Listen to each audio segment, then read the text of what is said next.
ಈ ಕಾರ್ಯಕ್ರಮದ ಪ್ರಾಯೋಜಕರು ಯುವಂ ಯುಗಂ ಕನ್ನಡ ಮಾಸಿಕ ಪತ್ರಿಕೆ. ನಮಸ್ಕಾರ ವೀಕ್ಷಕರೇ, ಶ್ರೀಗರಿ ವಾರ್ತೆಗರಿಗೆ ಸ್ವಾಗತ. ಮೈಸೂರು ಜನವರಿ 9. ಮೈಸೂರಿನ ಶಂಕರ ಮಠದ ರಸ್ತೆಯಲ್ಲಿನ ಶ್ರೀ ಹೊಸಮಠದ ಶ್ರೀ ನಟರಾಜ ಸಭಾಭವನದಲ್ಲಿ ಮೈಸೂರಿನ ಬಸವ ಭಾರತ ಪ್ರತಿಷ್ಠಾನ ವತಿಯಿಂದ ಜಗಜ್ಯೋತಿ ಶ್ರೀ ಬಸವೇಶ್ವರರ ವಿಶೇಷ ಅಂಚೆ ಕಾರ್ಡ್ ಬಿಡುಗಡೆ ಹಾಗೂ ಬಸವ ತತ್ವ ಪ್ರವಚನಕಾರರಾದ ಪೂಜ್ಯ ಶ್ರೀ ನಿಜಗುಣಾನಂದ ಮಹಾಸ್ವಾಮಿಗಳಿಗೆ ಅಭಿನಂದನಾ ಸಮಾರಂಭ ಹಾಗೂ ಸಾಧಕರಿಗೆ ಸನ್ಮಾನ ಕಾರ್ಯಕ್ರಮ ನಡೆಯಿತು. ಕಾರ್ಯಕ್ರಮದ ವೇದಿಕೆಯಲ್ಲಿ ದಿವ್ಯ ಸಾನ್ನಿಧ್ಯವನ್ನು ವಹಿಸಿದ ಪೂಜ್ಯ ಗುರುಗಳಿಂದ ಹಾಗೂ ಗಣ್ಯರಿಂದ ಶ್ರೀ ಬಸವೇಶ್ವರ ಪುತ್ಥಳಿಗೆ ಪುಷ್ಪಾರ್ಚನೆ ಮಾಡುವುದರ ಮೂಲಕ ಸಮಾರಂಭ ಕಾರ್ಯಕ್ರಮವನ್ನು ಉದ್ಘಾಟಿಸಲಾಯಿತು. ಅಂತೆಯೇ ಕಾರ್ಯಕ್ರಮದಲ್ಲಿ ವಿವಿಧ ಕ್ಷೇತ್ರದಲ್ಲಿ ಸಾಧನೆಗೈದ 13 ಜನ ಸಾಧಕರಿಗೆ ಸನ್ಮಾನಿಸಿ ಅಭಿನಂದಿಸಲಾಯಿತು. ಕಾರ್ಯಕ್ರಮದಲ್ಲಿ ಹೊಸಮಠದ ಅಧ್ಯಕ್ಷರಾದ ಶ್ರೀ ಚಿದಾನಂದ ಮಹಾಸ್ವಾಮಿ, ಮೈಸೂರು ಕುದೇರು ಗುರುಮಲ್ಲೇಶ್ವರ ಮಠದ ಪೂಜ್ಯ ಶ್ರೀ ಗುರುಶಾಂತ ಸ್ವಾಮಿ, ಚಿಕ್ಕಮಗಳೂರಿನ ಎನ್ಆರ್ ಪುರದ ಪೂಜ್ಯ ಶ್ರೀ ಬಸವಯೋಗಿ ಪ್ರಭು ಸ್ವಾಮಿ, ಮುಂಡರಗಿ ಬೈಲೂರು ನಿಷ್ಕಲ ಮಂಟಪ ಬೈಲಹೊಂಗಲ ತೋಂಟದಾರ್ಯ ಶಾಖಾ ಮಠದ ಪೂಜ್ಯ ಶ್ರೀ ನಿಜಗುಣಾನಂದ ಮಹಾಸ್ವಾಮಿ, ಬಸವ ಭಾರತ ಪ್ರತಿಷ್ಠಾನ ಅಧ್ಯಕ್ಷರು ಹಾಗೂ ಬಸವ ಭಾರತ ಪತ್ರಿಕೆಯ ಸಂಪಾದಕರಾದ ವಿ ಶಿವರುದ್ರಪ್ಪ, ಮೈಸೂರು ಅಂಚೆ ವಿಭಾಗದ ಹಿರಿಯ ಅಂಚೆ ಅಧೀಕ್ಷಕರಾದ ಡಾಕ್ಟರ್ ಏಂಜಲ್ ರಾಜ್, ಪ್ರಗತಿಪರ ಕೃಷಿಕರಾದ ಶರಣ ಪ್ರಶಾಂತ್, ಮಾಜಿ ವಿಧಾನ ಪರಿಷತ್ ಸದಸ್ಯರಾದ ತೋಂಟದಾರ್ಯ, ಮಾಜಿ ಶಾಸಕರಾದ ನಿರಂಜನ್ ಕುಮಾರ್, ಜೆಡಿಎಸ್ ಮುಖಂಡರಾದ ಕೆವಿ ಮಲ್ಲೇಶ್, ಸಮಾಜ ಸೇವಕರು ಹಾಗೂ ಕಾಂಗ್ರೆಸ್ ಮುಖಂಡರಾದ ಪ್ರದೀಪ್ ಕುಮಾರ್, ಲೇಖಕರಾದ ಪ್ರೊಫೆಸರ್ ಸಿ ನಾಗಣ್ಣರವರು ಸೇರಿದಂತೆ ಮತ್ತಿತರರು ಉಪಸ್ಥಿತರಿದ್ದರು. ಶ್ರೀ ಗುರು ಬಸವಲಿಂಗಾಯ ನಮಃ. ವಿಶ್ವಗುರು ಜಗಜ್ಯೋತಿ ಬಸವೇಶ್ವರರ ಅಂಚೆ ಕಾರ್ಡ್ ಹಾಗೂ ಪೂಜ್ಯ ನಿಜಗುಣಾನಂದ ಸ್ವಾಮೀಜಿಗಳಿಗೆ ಸನ್ಮಾನ ಕಾರ್ಯಕ್ರಮ ಹಾಗೂ ಸಾಧಕರಿಗೆ ಅಭಿನಂದನೆಯನ್ನು ಇಂದು ಬಸವ ಭಾರತ ಪ್ರತಿಷ್ಠಾನ ಮೈಸೂರು ಅಡಿಯಲ್ಲಿ ನಾವು ಹಮ್ಮಿಕೊಂಡಿದ್ದು. ಈ ಕಾರ್ಯಕ್ರಮ ಜಗಜ್ಯೋತಿ ಬಸವೇಶ್ವರರ ವಿಚಾರಗಳನ್ನು ವಿಶ್ವದಾದ್ಯಂತ ಪ್ರಚಾರ ಮಾಡಲು ಅಂಚೆ ಇಲಾಖೆಯ ಸಹಯೋಗದೊಂದಿಗೆ ಜಗತ್ತಿನಾದ್ಯಂತ ಮನೆ ಮನೆಗೆ ಬಸವ ತತ್ವವನ್ನು ಪೋಸ್ಟ್ ಕಾರ್ಡ್ ಮುಖಾಂತರ ಅವರ ಶರಣರ ಬಸವಾದಿ ಶಿವಶರಣರ ವಿಚಾರಗಳನ್ನು ಪ್ರಚಾರ ಮಾಡಲು ಈ ಅಂಚೆ ಕಾರ್ಡ್ ಒಂದು ಅತ್ಯಂತ ಭಾಳ ಫಾಸ್ಟ್ ಮಾಧ್ಯಮವಾಗಿ ನಮಗೆ ಸಿಕ್ಕಿದೆ. ಈ ಇದಕ್ಕೆ ಸಹಕರಿಸಿದ ಅಂಚೆ ಇಲಾಖೆಗೆ ಅನಂತ ಧನ್ಯವಾದಗಳನ್ನು ಸಲ್ಲಿಸ್ತೇನೆ. ಹಾಗೆ ಈ ಬಸವ ಭಾರತ ಪ್ರತಿಷ್ಠಾನ ಮೊದಲ ಬಾರಿಗೆ ಭಾರತೀಯ ಭವ್ಯ ಇತಿಹಾಸದಲ್ಲಿ ಶರಣರ ವಿಚಾರಗಳನ್ನು ಅಂಚೆ ಕಾರ್ಡ್ ಮೂಲಕ ಭಾವಚಿತ್ರದ ಮೂಲಕ ಪ್ರಪ್ರಥಮ ಬಾರಿಗೆ ನಮಗೆ ಬಸವ ಭಾರತ ಪ್ರತಿಷ್ಠಾನಕ್ಕೆ ಸಿಕ್ಕ ಒಂದು ಸುದೈವ. ಬಸವಣ್ಣನವರ ವಿಚಾರಗಳನ್ನು ಹೆಚ್ಚೆಚ್ಚು ಪ್ರಚಾರ ಮಾಡಲು, ಅವರ ವಚನಗಳನ್ನು ಹೆಚ್ಚೆಚ್ಚು ಪ್ರಚಾರ ಮಾಡಲು ನಮ್ಮ ಬಸವ ಭಾರತಿಕ ಪ್ರತಿಷ್ಠಾನಕ್ಕೆ ಸಿಕ್ಕ ಒಂದು ಸುದೈವವನ್ನು ಅಂಚೆ ಇಲಾಖೆ ಒದಗಿಸಿದೆ. ಮುಂದಿನ ದಿನಗಳಲ್ಲಿ ಬಸವಾದಿ ಶಿವಶರಣರ ವಿಚಾರಗಳನ್ನು 22,000 ವಚನಗಳನ್ನು ಬಸವಣ್ಣನವರ ಭಾವಚಿತ್ರಗಳನ್ನು ಪ್ರಕಟಣೆ ಮಾಡಿ 1 ಲಕ್ಷ ಬಸವಣ್ಣನವರ ಅಭಿಮಾನಿಗಳ ಮುಖಾಂತರ ಜಗತ್ತಿನಾದ್ಯಂತ ಪ್ರಚಾರ ಮಾಡಲು 1 ಲಕ್ಷ ಅಭಿಮಾನಿಗಳು ಪ್ರಧಾನಮಂತ್ರಿ ಮೋದಿಯವರಿಗೆ ಅವರ ವಿಳಾಸದಿಂದ ಬಸವಣ್ಣನವರ ಪ್ರಣೀತ ಲಿಂಗಾಯತ ಧರ್ಮದ ವಿಚಾರವನ್ನು ಮೋದಿಯವರಿಗೆ ತಿಳಿಸಲು ಈ ಅಂಚೆ ಕಾರ್ಡು ನಮಗೆ ಸಹಾಯಕವಾಗಿದೆ. ಪ್ರಪಂಚದಾದ್ಯಂತ ಇರುವ ಬಸವ ಅಭಿಮಾನಿಗಳು ಅವರು ಇದ್ದಂತಹ ಸ್ಥಳದಲ್ಲೇ ಬಸವಣ್ಣನವರ ಭಾವಚಿತ್ರ ಹಾಗೂ ಲಿಂಗಾಯತ ಧರ್ಮದ ಸಂವಿಧಾನವನ್ನು ಈ ಅಂಚೆ ಕಾರ್ಡಲ್ಲಿ ನಾವು ಪ್ರಕಟಣೆ ಮಾಡಿದ್ದೇವೆ. ಲಿಂಗಾಯತ ಧರ್ಮದ ಸಂವಿಧಾನ ಅಂದರೆ ಈ ಸಂವಿಧಾನಕ್ಕೆ ಒಂದು ಮುಖ್ಯವಾದ ಒಂದು ಗುರಿ ಇದೆ.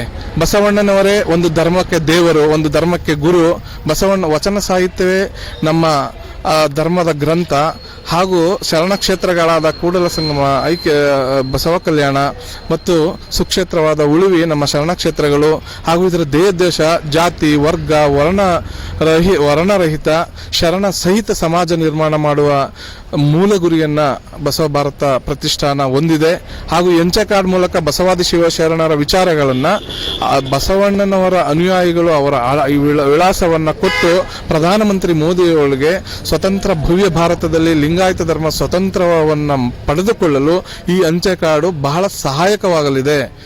ಇದಕ್ಕೆ ಕಾರಣಕರ್ತರಾದ ನಮ್ಮ ಬಸವ ಭಾರತ ಪ್ರತಿಷ್ಠಾನದ ಪದಾಧಿಕಾರಿಗಳು ಹಾಗೂ ಈ ಒಂದು ಅಂಚೆ ಕಾರ್ಡ್ ಬಿಡುಗಡೆ ಮಾಡಿದ ಪೂಜ್ಯ ನಿಜಗುಣಾನಂದ ಮಹಾಸ್ವಾಮೀಜಿಗಳು ಈ ಅವಕಾಶವನ್ನು ನಮಗೆ ಒದಗಿಸಿಕೊಟ್ಟಿದ್ದಾರೆ. ನಿಜಗುಣಾನಂದ ಮಹಾಸ್ವಾಮಿಗಳು ನಮಗೆ ಈ ಅಂಚೆ ಕಾರ್ಡ್ ಬಿಡುಗಡೆ ಮಾಡಿ ಡಾಕ್ಟರ್ ಏಂಜಲ್ ರಾಜ್ ಅವರು ಹಾಗೂ ಮೈಸೂರಿನ ಬಸವ ಭಕ್ತರು ಈ ಒಂದು ಅಂಚೆ ಕಾರ್ಡ್ ಬಿಡುಗಡೆಗೆ ಸಾವಿರಾರು ಬಸವ ಭಕ್ತರು ಬಂದು ಸಾಕ್ಷಿಯಾಗಿದ್ದಾರೆ. ಇದಕ್ಕೆ ಕಾರಣಕ್ಕೆ ಮಾಧ್ಯಮ ಮಿತ್ರರು ಇದಕ್ಕೆ ಹೆಚ್ಚು ಪ್ರಚಾರವನ್ನು ಮಾಡುವ ಮುಖಾಂತರ ಬಸವಾದಿ ಶಿವಶರಣ ವಿಚಾರಗಳನ್ನು ಪ್ರಚಾರ ಮಾಡಲು ನಮಗೆ ಸಹಾಯಕರಾಗಬೇಕು ಅಂತ ನಿಮ್ಮಲ್ಲಿ ಕೇಳ್ಕೊಳ್ತಾ, ನನಗೊಂದೆರಡು ಮಾತಾಡಲು ಅವಕಾಶ ಕೊಟ್ಟ ಮಾಧ್ಯಮ ಮಿತ್ರರಿಗೆ ಧನ್ಯವಾದಗಳು ತಿಳಿಸ್ತಾ ನಂದೊಂದೆರಡು ಮಾತನ್ನು ಮುಗಿಸ್ತೇನೆ.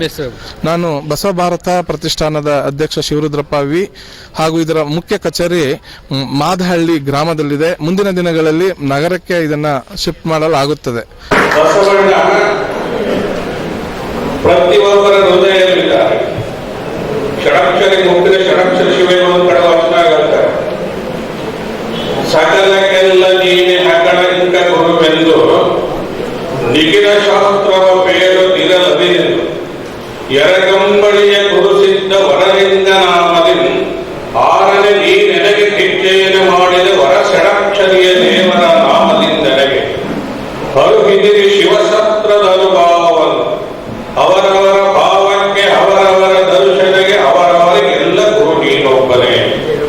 ಅವರವರ ಭಾವಕ್ಕೆ ಅವರವರ ಪೂಜೆಗೆ ಅವರವರಿಗೆಲ್ಲ ಶಿವ ನೀನೊಬ್ಬನೇ.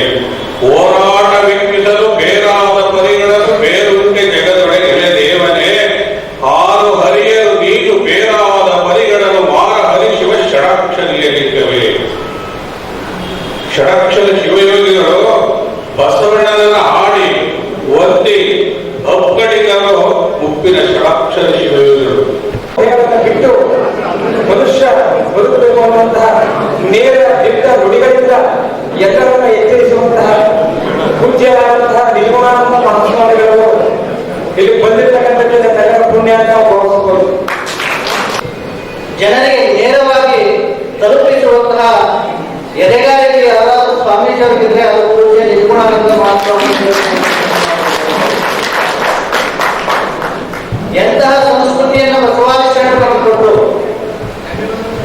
ಜಡ ಸಂಸ್ಕೃತಿಯಿಂದ ನಮ್ಮೆಲ್ಲರನ್ನು ಕೂಡ ಚೇತನ ಸಂಸ್ಕೃತಿಗೆ ನಮ್ಮೆಲ್ಲರನ್ನು ಕರೆದುಕೊಂಡು ಬಂದಂತವರು ಜಗತ್ತಿನಲ್ಲಿ ಯಾರಾದರೂ ಇದ್ರೆ ಅವರು ಜಗತ್ತು ಬಸವೇಶ್ವರರು ಅಂತಕ್ಕಂಥ ಪ್ರಶಸ್ತಿ ತೆಗೆದುಕೊಳ್ಳುವಾಗ ಪ್ರಶಸ್ತಿ ತೆಗೆದುಕೊಳ್ಳುವಾಗ ನೀವು ಕೊಟ್ಟಂತ ಪ್ರಶಸ್ತಿ, ಕನ್ನಡಿಗರು ಕೊಟ್ಟಂತ ಪ್ರಶಸ್ತಿ, ನೀವು ಕೊಟ್ಟಂತ ಹಣ ನಾವು ಬಳಸಬೇಕಾಗಿ.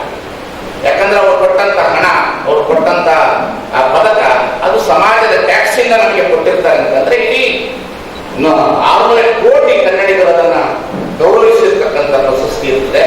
ಅದು ಮುಖ್ಯಮಂತ್ರಿ ಕೊಡ್ತಾರಂದ್ರೆ ಅವರು ಈ ನಾಡಿನ ಒಬ್ಬ ಮುಖ್ಯ ಮಂತ್ರಿಗಳಾಗಿರುವುದರಿಂದ ನೀವೆಲ್ಲರ ಹಸ್ತದಿಂದ ಬಂದಿರತಕ್ಕಂಥ ಪ್ರಶಸ್ತಿ.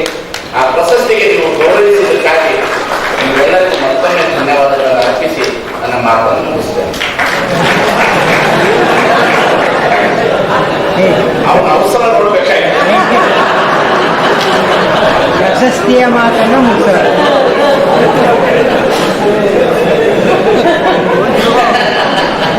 ಅಂದ್ರೆ ಎಷ್ಟು ಹಂಬಲ, ಎಷ್ಟು ಪ್ರೀತಿ ಅಂದ್ರೆ ನೀವು ಮಾತನಾಡಬೇಕು, ನೀವು ಹೇಳಬೇಕು, ಬೆಳೆಸಬೇಕು, ಉಳಿಸಬೇಕು, ನೀವು ಬಸವಣ್ಣನ ಹೆಸರನ್ನ ಎಲ್ಲ ಕಡೆ ತರಬೇಕು ಅನ್ನತಕ್ಕಂಥ ಒಂದು ಹೃದಯ ಇದೆ. ಅದನ್ನು ಜೋರಾಗಿ ಇಷ್ಟಪಡ್ತಾರೆ.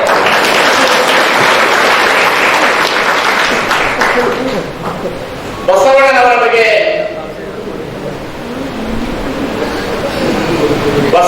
ಬಗ್ಗೆ ಹೇಗೆ ಹೇಳಬೇಕಾಗಿಲ್ಲ. ಕಾರಣ ಬಸವಣ್ಣ ಅನ್ನತಕ್ಕಂಥ ವ್ಯಕ್ತಿ ಈ ಸೃಷ್ಟಿಯೊಳಗಡೆ ಗಾಳಿ ನಿಂತಾಗ ಜನಗಳ ಪ್ರಾಣ ಹೋಗ್ತದೆ. ಹಾಗೆ ಬಸವಣ್ಣ ಅನ್ನತಕ್ಕಂಥ ವ್ಯಕ್ತಿಯನ್ನು ತೆಗೆದು ಬಿಟ್ರೆ ಕರ್ನಾಟಕದಲ್ಲಿರ್ತಕ್ಕಂಥ ಕನ್ನಡ ಸಮಾಜ ಸತ್ತು. ಗಾಳಿ ಎಷ್ಟು ಸತ್ಯವೋ ಅಷ್ಟೇ ಬಸವಣ್ಣ ಸತ್ಯ. ನೀವು ಬಸವಣ್ಣನವರನ್ನ ತೆಗೆದು ಈ ಸಮಾಜದೊಳಗಡೆ ಯಾವ ಸಮಾಜದವರು ಮಾತನಾಡದೆ ಇರಲಿಕ್ಕೆ ಸಾಧ್ಯನೇ ಇಲ್ಲ. ಎಲ್ಲರೂ ಮಾತನಾಡ್ತಾರೆ. ಅವ್ರು ಎಷ್ಟೇ ದೊಡ್ಡವರಿರಲಿ, ನೀವು ಎಂತಹ ಸಂಪ್ರದಾಯದಿಂದ ಬೇಕಾದ್ರೂ ಬನ್ನಿ, ಆದರೆ ನಿಮ್ಮನ್ನ ನೀವು ಗುರುತಿಸಿಕೊಳ್ಬೇಕಾದ್ರೆ ಕರ್ನಾಟಕದವರು, ಮಠಾಧೀಶರು, ಸಾಹಿತಿಗಳು, ರಾಜಕಾರಣಿಗಳು ಎಲ್ಲರೂ ಸಹ ಬಸವಣ್ಣನ ನಾಡಿನವರು ಕೇಳ್ಕೊಂಡೇ ಗುರುತಿಸ್ಕೊಳ್ಬೇಕಾಗುತ್ತೆ ಹೊರತು ನಿಮ್ಮ ದೇವರು, ನಿಮ್ಮ ಗುಡಿ, ನಿಮ್ಮ ಗುಂಡಾರ, ನಿಮ್ಮ ಸಂಪ್ರದಾಯ ರೆಕಾರ್ಡ್ ಮಾಡಬಾರದು. ನಿಮ್ಮ ಸಂಪ್ರದಾಯ,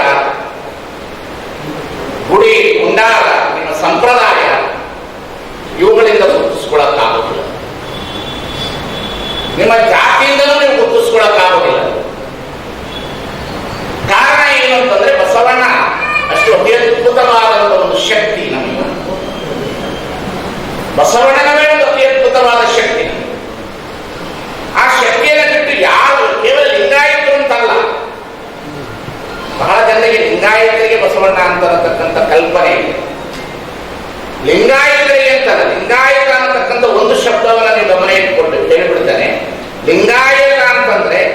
ಜಗತ್ತಿನ ಮಾನವ ಹಕ್ಕಿನ ಪ್ರತಿಪಾದನೆ ಮಾಡುವಂತಹ ಪ್ರತಿನಿಧಿ ಯಾರಾದರೂ ಇದ್ರೆ ಅವರು ಲಿಂಗಾಯತ ಅಂತಾರೆ. ಲಿಂಗಾಯತ ಅಂತಂದ್ರೆ ಅದು ಜಾತಿಯಲ್ಲ, ಇಡೀ ಜಗತ್ತಿನ ಮಾನವನ ಹಕ್ಕಿಗೆ ಗೌರವ ಕೊಡ್ತಕ್ಕಂಥದ್ದು, ಅವರ ಅಸ್ಮಿತೆಯನ್ನು ಎತ್ತಿ ಹಿಡಿಯುವ ವ್ಯಕ್ತಿಯ ಪ್ರತಿನಿಧಿ ಯಾರಾದ್ರೆ ಅದು ಲಿಂಗಾಯತ. ಬರೀ ಲಿಂಗ ಕೆಟ್ಟದ್ರೆ ಲಿಂಗಾಯತ ಅಲ್ಲ.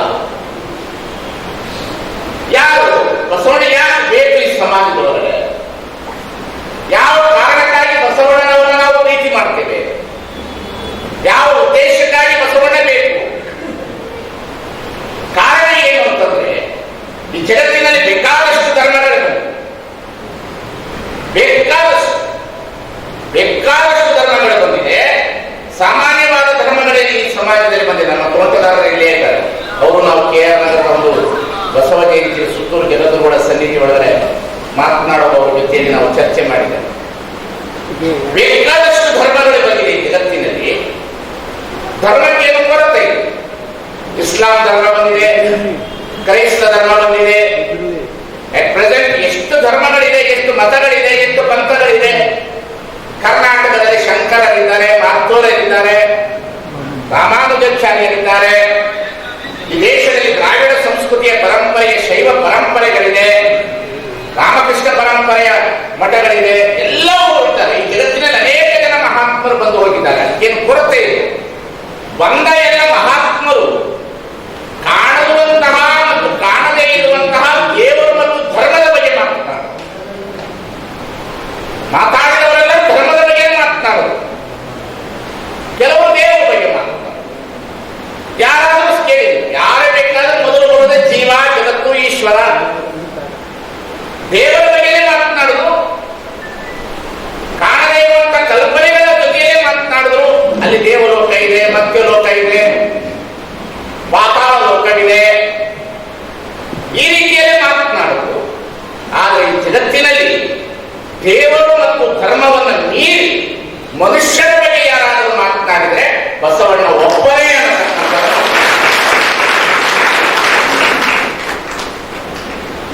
ದೇವರ ಬಗ್ಗೆ ಮಾತನಾಡುವುದು ಏನಿದೆ? ಆ ದೇವರು ಹಾಗೆ, ಈ ದೇವರು ಹೀಗೆ, ಈ ದೇವರಾಗೆ ಇಲ್ಲ. ಮನುಷ್ಯರ ಬಗ್ಗೆ ಮಾತನಾಡುವುದು ಅಂದ್ರೆ ಬಸವ. ಮನುಷ್ಯತ್ವದ ಬಗ್ಗೆ ಮಾತನಾಡಿದವರು ಅಂದ್ರೆ ಬಸವ. ಕಾರಣ ನೋಡ್ತಾ ಹೋಗು. ಈಗ ಶಂಕರಾಚಾರ್ಯರು ಅಹಂ ಬ್ರಹ್ಮಸ್ಮಿ ತತ್ವಮಸಿ ಜೀವೋ ಪರಬ್ರಹ್ಮ, ನಾನೇ ದೇವರು, ನಾನೇ ದೇವರು ಅಂತ ಅವರು ಹೇಳ್ತಾರೆ.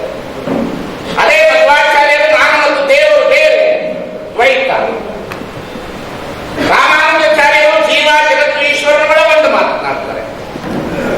ಪ್ರವಾದಿ ಮಹಮ್ಮದ್ ಬೇಗಂಬರು ದೇವರು ಎಲ್ಲಾ ಕಡೆಯಲ್ಲಿಲ್ಲ, ಪರಂಧಾಮದಲ್ಲಿದ್ದಾನೆ ಅಂತ ಹೇಳ್ತಕ್ಕಂಥದ್ದು ಪುರಾಣ. ಮತ್ತೆ ಮುಂದಿನ ವಾರ್ತೆಗರಿಯಲ್ಲಿ ಭೇಟಿಯಾಗೋಣ. ನಮಸ್ಕಾರ.